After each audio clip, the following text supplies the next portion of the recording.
Assalomu alaykum hurmatli qadrdonlar. Oqbola Agro kanalining ashaddiy ishqibozlari, halol ishonchli go'sht ishqibozlari va ayniqsa chorva, qo'y yo'nalishidagi ishqiboz qadrdonlar.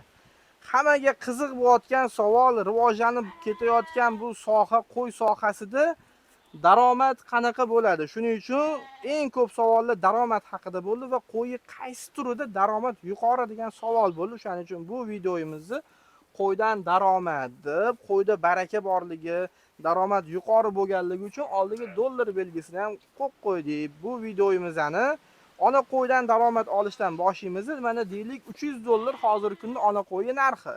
To'xta, tushunmadim. $300 qanaqa qilib olish mumkin ona qo'y, men tushunmadim. Hop, endi qaraylik, $300lik ona qo'ylar haqida gaplashamiz. Videolarimiz ko'proq ommaga tarqashi uchun target yoqish kerak ekan yoki bo'lmasa qimmatroq texnikalarda syomka qilish kerak ekan. Buning uchun biz faqat qo'y boqib o'zimiz qo'yni sotib soqa qilib yuraversak bo'ladi, qassobga topshirib, lekin xalqqa ko'proq tarqalib, ko'proq odam qo'y boqishi uchun bizga homiylar kerak. Mana hamma joyda bizning yemlarimiz turadi. Bu yerda sizni yaxshi yemxonangiz bo'lsa yoki bo'lmasa yem ishlab chiqarsangiz arzimagan $20 $30 reklamaga chiqib ketsangiz bo'ladi. Hamma joy ham bo'sh ko'ryapsizlar, kekkalar mana shularni reklama bilan to'ldirib tashlasanglar bo'ladi. Keyin yana bitta narsa, qo'y boqib yaxshi daromad olish uchun mana bittadek dorilar bor. O'ziga yarasha yaxshi litsenalar, mana qutim bor. Shu joylarda sizni kompaniyangizni yoki dorilaringizni reklamasi bo'lishi mumkin. Shuning uchun bizga homiylar kerak. Mana ona qo'ylar haqida gaplashamiz. Ko'ryapsizlar, mana shu ona qo'yi narxi nechi pul hozir? Kattasini. Bir bordir 5,5-6 million. Ko'ryapsam, lekin bu qo'y menga $300 ga qolgan. Endi qaranglar o'rtoqlar, bu ona bola qo'ylar qanaqa qilib $300 ga qoladi? Men sizlarga hozir buni kalkulyatsiyasini o'rgataman. Mana shu ona bolalar, hozir bolalarini ajratganmiz. Bular 4 millionlik bolalar, 4 millionlik qo'zi qo'chqorlardan foyda haqida ham gaplashamiz. Mana bu joyda 2,5 million, 3 millionlik qo'ylarimiz. Mana hamma joyda sotilyapti. Maşalloh, barakasini bersin deb like bosib, tarqatib, obuna bo'lib qo'ying kanalimiz rivoji uchun. Endi mana 4 millionlik qo'ylar, 2 million 700 ming, 2 million 500 ming va 3 milliongacha bo'lgan qo'ylar. Hop, hamma joyda temir bo'layotgan, arajam bo'lgan, mana bunaqa zotdor, 3 ta tug'adigan, 5 ta tug'adigan, mana bunaqa har xil qo'zi qo'chqorlar, mana katta ona qo'ylar, allambalo zotlar, mana bo'g'ozlarimizni mana bunaqa vahimali $100 ming yoki $1000, $2000 deydigan qo'ylar. Biz ham avomimizni zot yo'nalishi kerak bo'lar ekan, lekin 100 minglik emas. Endi $300lik ona qo'yni olish tartibini o'rgataman. O'rtacha ona bola hozir 5,5 milliondan 8 milliongacha. O'rtachasini hisoblaydigan bo'lsangiz 6,5 milliondan olsangiz bo'ladi, bozordan ham, bizdan ham. Hop, qanaqa deydigan bo'lsak, 6,5 millionga mana shu ona bola qo'ylarni oldik. 3,5 millionga bolasini sotib olsak, onasi 3 millionga qoladi. Bolasi sal mana shunaqa bo'lsa, 2,5 millionlik bo'lsa, bir oydan keyin 3,5 million bo'ladi. Ona $300 ga qoldi deganimiz sababi, ona 3 millionga qoldi, lekin 600 ming xarajati bor. Bu nima? Patta puli, yo'l kira puli, keyin 1 oy, 1,5 oy bola 3,5 millionlik bo'lgungacha oziqasi bo'ladi. O'sha yemish hashaylariga 600 million 600 ming so'm. Men endi ko'proq qo'y hisobida tilim o'rganib qo'ygan. Bittasiga 600 ming so'm xarajat qilamiz. Natijada mana shunaqa bo'lib qoladi. Bolasini ajratib, 600 ming xarajat bo'lgandan keyin o'zingdan olgan qo'y o'zing tanimay qolding-a, Allani opasi. Allani opasi bo'ladi. Mana shu 5,5-6 million baho qo'ygan bo'g'oz bo'lib qoldi o'sha. 1 oy, 1,5 oylik. O'zgarib qoldi. Ko'z sevmasin, mashalloh deb qo'ying. Mana allapa va allapani sinisi. 3 million 600 mingga qoldi shu ona qo'ymanga. Kelinglar o'z o'rnida 3 oylik allapani qizi haqida gaplashamiz, ko'rsatib o'tib ketamiz. Ajralib turibdi. Mana. Olib kelib qo'ydim. 3,5-4 oylik natija o'rtoqlar. Zo'r, ancha o'zgarib ketdi lekin. Onasidan ajratganimni 3,5 million hisoblaganman. Hozir 4 milliondan tepasi buni bahosi. Endi ketdik. Ona qo'ydan daromad qanaqa bo'ladi, shu haqida gaplashamiz, qadrdonlar. Hop, deylik, siz o'zingiz uchun investitsiya kiritdingiz. Bitta qo'ygami, 100 tagami, 1000 tagami, bir donasiga $300 dan.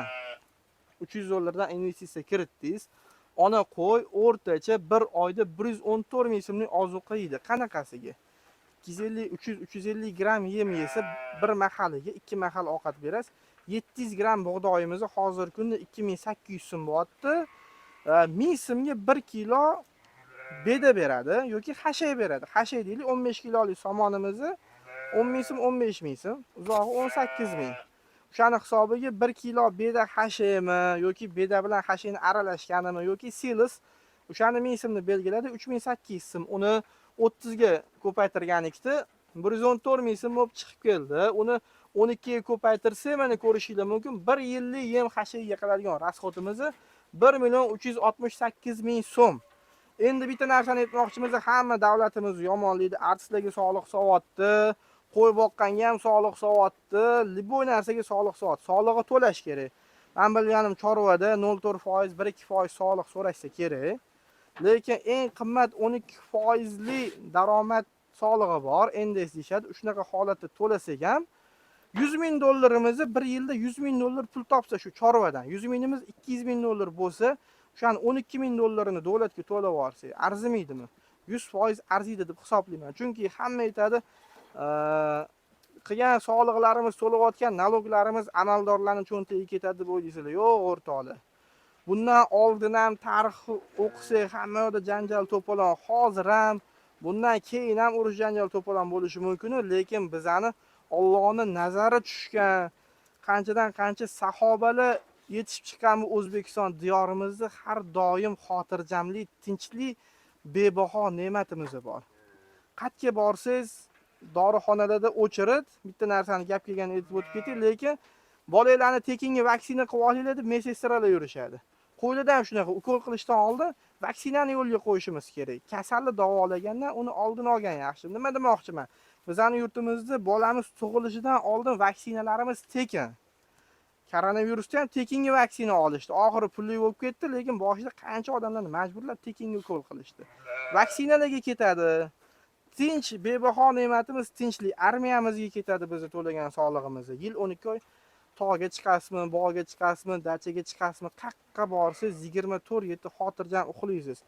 Tinchlik ne'matiga nima etsin? O'shaning uchun solig'dan qochish kerak emas, o'z vaqtida solig'i to'lasanglar, bundan ham rivojlanamiz degan o'y xayoldan men o'zgarmaydi fikrim. Endi hisoblaydigan bo'lsangiz 300 dollar investitsiya kiritdik, 114 mingdan 1 million 368 ming ozuqasiga xarajat qildingiz.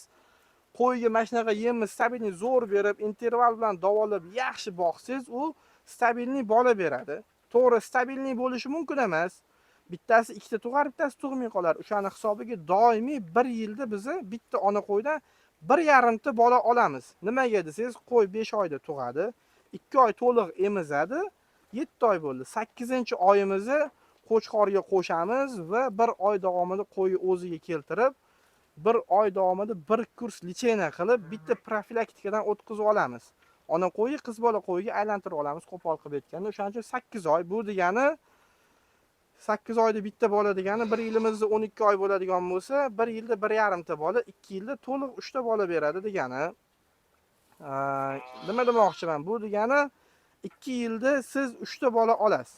O'shani hisobiga bola zo'r, ota zo'r, ona zo'r, mana shunaqa kurs lichenalar bilan tug'ilyapti, profilaktika lichenalari 1 oyda 1 marta vitamin haftasi bo'lyapti, qo'zi zo'r bo'ladi.